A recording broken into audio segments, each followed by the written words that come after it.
If you had the chance to get an innocent person out of a life sentence in prison, would you? Today I'm going to talk about DNA evidence, how it functions in our entertainment world and how it functions in our real world.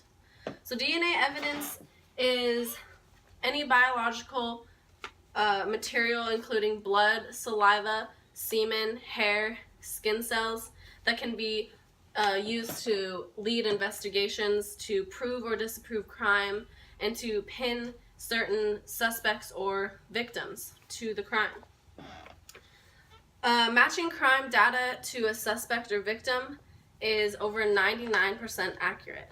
However, misapplication of forensic science is the second leading cause of wrongful convictions in our society, which is over 45% of DNA exonerations.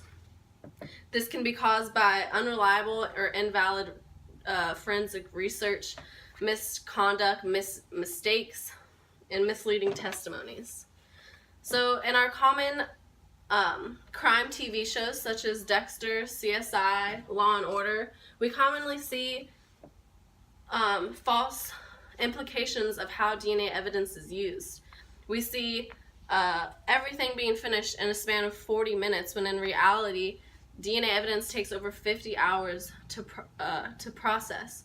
We see detectives doing all the work. We see them being emotionless and unaffected by these tragedies. And we see an endless budget, which is not real in real life. This was found at How Accurate Are Crime Shows on TV by Brianna Flavin in 2017.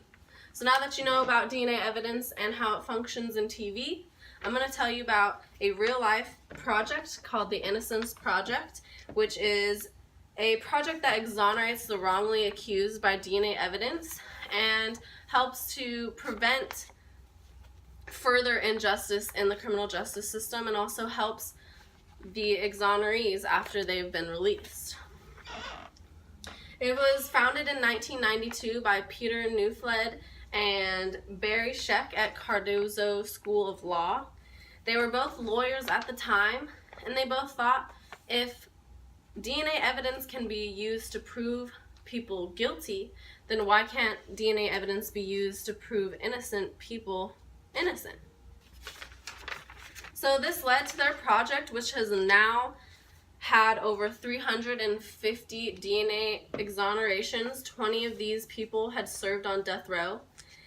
On an average, each person spent about 14 years of their life in prison, collectively 4,000 years in prison, and 70% of these people were of color. On the other side of things, there was about 49% of the real perpetrators who were found, and of the exonerees, 34 of them have still not been compensated, which could range from 11 grand to $12 million. But is that worth spending 14 years of your life in prison for a crime that you did not commit? Now here's a story about Dennis Fritz. He served 11 years, and Ron Williamson came within 5 days of getting executed. This is a picture of him dancing with the mother of the daughter who they supposedly killed, but were then exonerated through the DNA evidence in 1998. This was found in the Face of Great Loss, Embracing Innocence by Jim Dyer in 2008.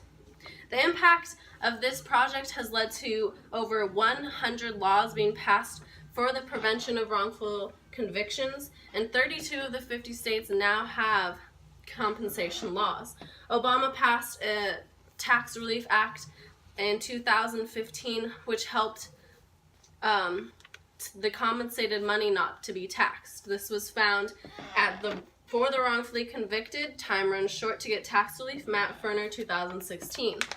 Also, our criminal justice system has been impacted as a whole. They had the lawyers, judges, prosecutors, forensic specialists had to reevaluate how they do their jobs because of the upcoming DNA evidence. Over the USA, there's 69 Innocence Project foundations, and here in California we have 4. There's one in San Diego As a state, we have contributed 28 exonerations since 1999. And you can volunteer, you can donate, you can be employed, you can intern with these projects and anywhere in the United States. So now that you know what DNA evidence is, how it's used, and how we see it, what is stopping you from helping an innocent person get out of jail? Thank you.